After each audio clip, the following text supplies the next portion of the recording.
रोहतासगढ़ किला और कैमूर की सुंदर पहाड़ियों के बीचों बीच लगने वाला बरकट्टा मार्केट जाने के क्रम में हमें कुछ ऐसा दिखा जिसे देखकर हमारी आंखें नम हो गई। बात थी 5 जवानों की शहादत की।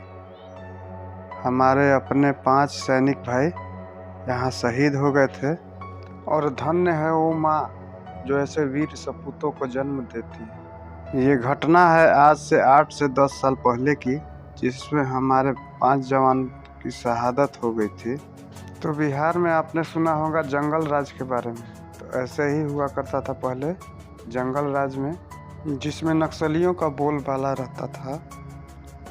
तो इन वीर सपूतों की शहादत को नमन करते हुए हम लोग इसके बाद निकल गए अपने उस अगले पड़ाव की ओर, जहां हमें पहाड़ी लोगों की मार्केट के बारे में जानना था। वो किस प्रकार मार्केट करते हैं। ये जो मार्केट है हर रविवार को लगता है, 7 दिन के बाद यह मार्केट लगता है। और यहाँ के जो पहाड़ी लोग हैं 7 दिन का अपना जो दिनचर्या का सारा सामान है यहाँ से खरीदते हैं, जिसके बाद शाम शाम तक वो अपने घर चले जाते हैं। और जैसा हम लोग वीकेंड मनाते हैं उसी प्रकार वो लोग भी अपना वीकेंड मनाते हैं। कुछ चिकन ले गए, कुछ मटन ले गए और ऐसे कुछ वो पहाड़ का कुछ और भी जो डिश है वो बनाते हैं और अपना वीकेंड मनाते हैं। तो यहाँ आने के लिए मुख्यतः मार्ग जो है वो पैदल ही मार्ग है, क्योंकि यह पहाड़ी रास्ता है। पहाड़ी रास्ता में जैसे हर जगह आपको टेम्पू, बस ये सब की सुविधा नहीं मिलती है। तो यहाँ पे लोग जो आते हैं पैदल ही आते हैं। और यहाँ की जो गांव है यहाँ से 2 किलोमीटर दूर, 3 किलोमीटर दूर ऐसे ही है, 5 किलोमीटर दूर। तो यहाँ आने के लिए लगभग सारे लोग पैदल ही आते हैं। और जो यहाँ के कुछ पूंजीपति लोग हैं वो बाइक से या ऑटो से आ जाते हैं। तो यहाँ का जो मुख्य व्यवसाय है वो इसी प्रकार की दुकानें या फिर जंगली फलों को चुनकर उसको बेचकर पैसा जमा करते हैं लोग, और उससे अपना ज़रूरत का सामान खरीदते हैं और अपना 7 दिन का यहाँ से सामग्री लेकर जाते हैं और फिर अगले 7 दिन का सामान अगले रविवार को खरीदते हैं। इस प्रकार से यहाँ सारा कुछ चलता है।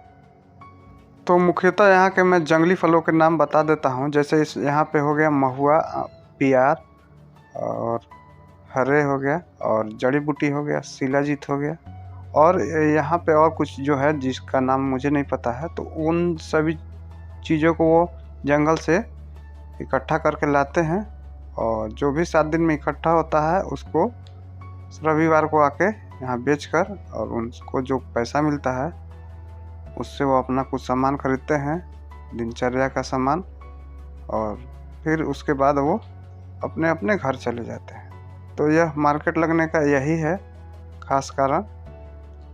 यहाँ की एक और ख़ास बात आपको मैं बता देता हूँ कि यहाँ के लोग इतने ईमानदार होते हैं और मेहनती भी उतने ही होते हैं, जो मतलब बहुत परिश्रम करते हैं हर चीज़ के लिए। यहाँ छोटे छोटे बच्चे से लेकर और बड़े बुजुर्ग तक सब लोग काम करते हैं, क्योंकि यहाँ पे हर चीज़ दुर्गम है। जैसे पानी लाना होगा तो यहाँ पे चापाकल नहीं है, झरना का पानी लाना है या कहीं पे पानी स्टॉक करके रखा हुआ है, वैसे वैसे पानी को लाकर यहाँ पे लोग यूज करते हैं। तो इनकी दिनचर्या और कार्य प्रणाली को सीखने के लिए हम लोग यहाँ पे 15 दिन रुके और यहाँ सीखे कि कैसे लोग यहाँ रहते हैं, कैसे सरवाइव करते हैं, दुर्गम पहाड़ियों पे भी जीवन कैसे चलता है। हमने यहाँ देखा छोटे छोटे बच्चियों को भी खाना बनाते, पानी लाते, जंगल से लकड़ियाँ लाते और उनके माँ बाप के दैनिक कार्यों में भी अपना वो पूरा सहयोग देते हैं। और हमने यहाँ देखा शिक्षा का स्तर बहुत नीचे है और यहाँ की जनसंख्या जो है एक एक आदमी के 5 लड़के, 4 लड़के, 6 लड़के इस प्रकार से है। तो यहाँ पर शिक्षा की काफ़ी ज़रूरत है। और उसी क्रम में जो होते हैं, जो बच्चे होते हैं, 5 या 6 बच्चे हो गए, तो जो बड़ा बच्चा होता है वो छोटे बच्चे को भी उसको ही परवरिश करना पड़ता है। तो कुल मिलाकर यहाँ का जीवन बहुत कठिन है। मैंने 5 साल के बच्चे को देखा है, 3 साल के अपने छोटे भाई को कंधे पे घुमाना, कमर पे लेके चलना। तो इस प्रकार से अगर आप दृश्य देखेंगे तो आपका हृदय बहुत दुखी होगा। तो मैं अपने बिहार के वर्तमान सरकार से हाथ जोड़कर निवेदन करना चाहूँगा कि अभी आप इनके शिक्षा का स्तर को बढ़ाएं और यहाँ के जो मूल निवासी हैं उनको शिक्षित करें। तो इसके बाद मैं जो यहाँ 15 दिन रुका तो उसके बारे में कुछ आपको बताना चाहूँगा। तो यहाँ के लोग जो हैं वो 15 दिन हम लोग को ऐसे ही रखे जैसे अतिथि देवो भव जो हमारा कल्चर है, ऐसे ही नहीं कहा जाता है हमारे भारत में अतिथि देवो भव। इन्होंने आज साबित किया कि अतिथि देवो भव क्यों कहा जाता है। आज के भाग दौड़ भरी ज़िंदगी में किसी को किसी से मतलब नहीं है, लेकिन ये जो सेवा किए हमारा लोग, वो जिसको पाकर हम लोग बहुत प्रसन्न हुए और इनका जो उपकार है हम लोग ज़िंदगी में कभी नहीं भूल सकते हैं।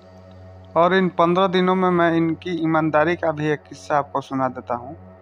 कुछ लोग आए थे प्रतापगढ़ किला घूमने, तो वो लोग बाइक से आए थे, तो उनका एक अच्छा खासा हेलमेट था जो बहुत कीमती लग रहा था देखने से, तो वह छूट गया किसी मतलब दुकान टाइप में। वहाँ कुछ वो लोग 2-3 मिनट होल्ड किए थे, तो वहाँ उनका हेलमेट छूट गया। लेकिन जब थोड़ी देर बाद आए, 2 घंटा 4 घंटा बाद, तो वो जो हेलमेट है वो सही सलामत उसको वापस कर दिए लोग। तो ये देखकर मुझे बहुत आश्चर्य हुआ कि आज भी ज़माने में ईमानदारी यहाँ पर किस लेवल का जिंदा है। और इसके बाद आप लोग देख सकते हैं 15 साल के बच्चे का यहाँ पे मेहनत, वो किस प्रकार गाड़ी चला रहा है। और यहाँ पे लगभग 15 से 25 डिग्री, इतने ही डिग्री में यह चढ़ान है। और आप देख सकते हैं, अभी आप कभी जाइएगा यहाँ पे तो यह ढलान देख लीजिएगा। तो आपने अभी देखा कि कैसे 15 साल के बच्चे ने अपने घर की आर्थिक स्थिति को सुधारने के लिए अभी काम पे लग गया और वो अभी गाड़ी चला रहा है। और यहाँ पे ऐसा देखना नॉर्मल सी बात है। और यहाँ के जो वन के प्राणी हैं वो भी यहाँ के जो लोग आते हैं तो यहाँ पे पूजा पाठ करते हैं, प्रसाद वरसाद चढ़ाते हैं, तो उसी को खाकर वो भी अपना सरवाइव कर रहे हैं। तो यहाँ पे आप देख सकते हैं कितना मुश्किल चढ़ान है। और यहाँ के जो ड्राइवर लोग हैं वो अपने जाल हथेली पर लेकर चलते हैं। इससे जो थोड़ा सा भी आपको मिस्टेक हुआ तो आप 30 से 40 फीट खाई में गिर जाइएगा। और ये जो हाईवा अभी आपके सामने गया, उसका जो अभी ड्राइवर था वो बाल बचा है। यहाँ से थोड़ी से ही दूर जाने के बाद हम लोगों ने देखा कैसे एक साइड यहाँ का जो रास्ता है वो ढह गया। और वहाँ पे हम लोग रुक के देखे, जब हम लोग ऊपर थे तो एक टाइम में ये गाड़ी कुछ दूसरे टाइप से आवाज़ कर रहा था और बंद हो गया था। तो हम लोग सोचे कि यार रास्ते में वो गाड़ी क्यों रुक गया। तो बाद में आने से यहाँ पता चला हम लोग को कि वो गाड़ी क्यों रुका था और क्या हुआ था उस समय।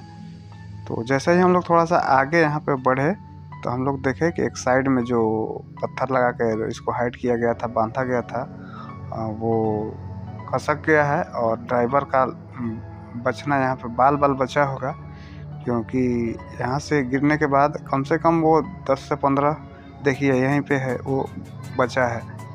यहाँ पे हम लोग रुक कर देखे कि वहाँ क्या हुआ होगा। और ये जो हम लोग देखे तो यहाँ पे अभी लगा कि जैसे तुरंत ये हुआ है। तो देखिए यहाँ का कैसा स्थिति रहता है। यहाँ हमेशा लोग जान हथेली पर रख कर गाड़ी चलाते हैं। तो यहाँ पर हम लोग 15 दिन रुके और यहाँ का जीवन जो प्रणाली है उसके बारे में सीखे। और उसके बाद हम लोग वापस अब अपने घर जा रहे हैं। तो जाने के क्रम में यहाँ का जो सुंदर दृश्य है, जो ये पहाड़ी चढ़ते हैं हम लोग, तो देख सकते हैं यह काफ़ी खूबसूरत दृश्य है।